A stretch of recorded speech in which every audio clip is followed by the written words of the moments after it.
Tony Ejeagwu, why Imo must seek a new deal. For many decades, the trend has been for shadily selected political rulers to keep a few people pacified, amassing a lot of wealth for themselves and their few selected partners.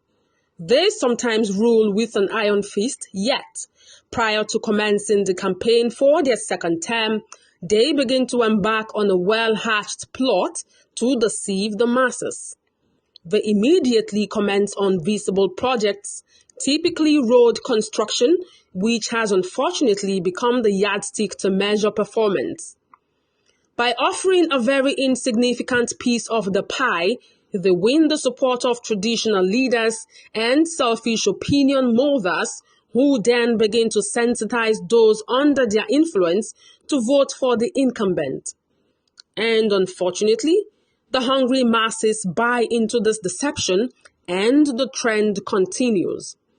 These successive sets of leaders have caused a painfully sluggish development of the state, which has grossly impacted negatively on the likes of Ndimo.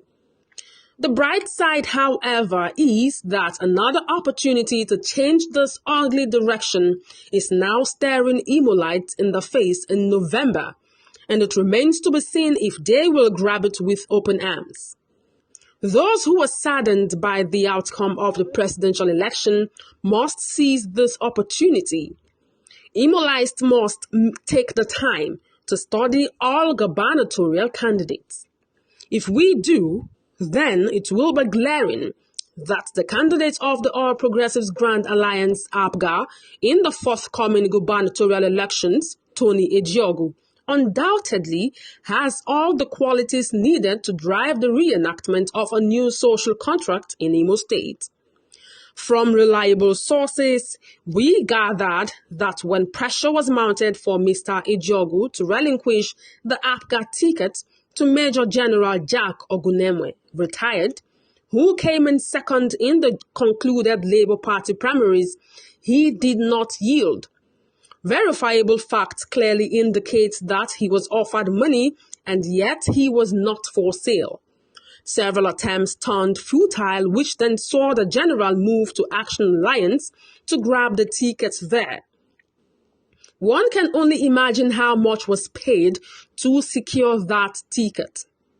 Prior to this incident, many had a soft spot for the general for one reason or another, but after these occurrences, it has become apparent that Imo will not get anything new with the general.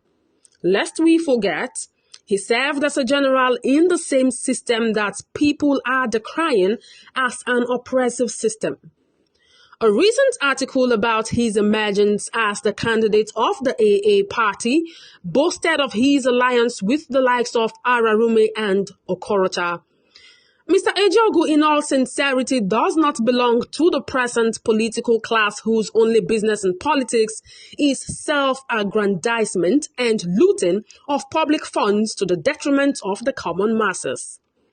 He boasts rather of a sound educational background and experience that gives him an edge over his counterparts. In his introductory video, one can see his passion to serve is genuine.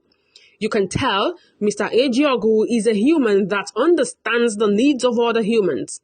He is a technocrat who is well versed in all things management and finance, and has garnered the wealth of experience enough to be able to identify and alleviate the issues afflicting the state.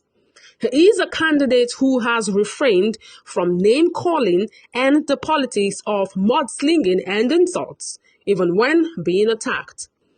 It's all about keeping his eye on the ball. Once the campaigns begin, many will see Mr. Ejeagwu's clearly spelled out blueprint on how he intends to change the fortunes of the young people in the state. His plans for agriculture, healthcare, tourism, security, and education all tell beautiful stories of a new deal that Imolites should not allow themselves to miss.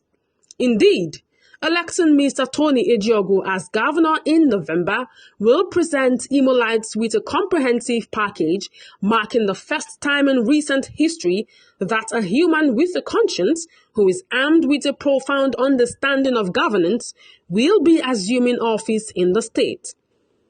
Imolites will be getting a man of compassion, a man of genuine high moral standards, one who ceaselessly lives an upright lifestyle. His commitment to due process, accountability, excellence, financial probity, and good governance is precisely what the state needs in these challenging times. In November, Imolites will have a golden opportunity to sign a new deal, a new social contract, and a fresh agreement. It will be a defining moment with destiny. Imo will be lucky to have Mr. Tony Ejeagwu as the next governor.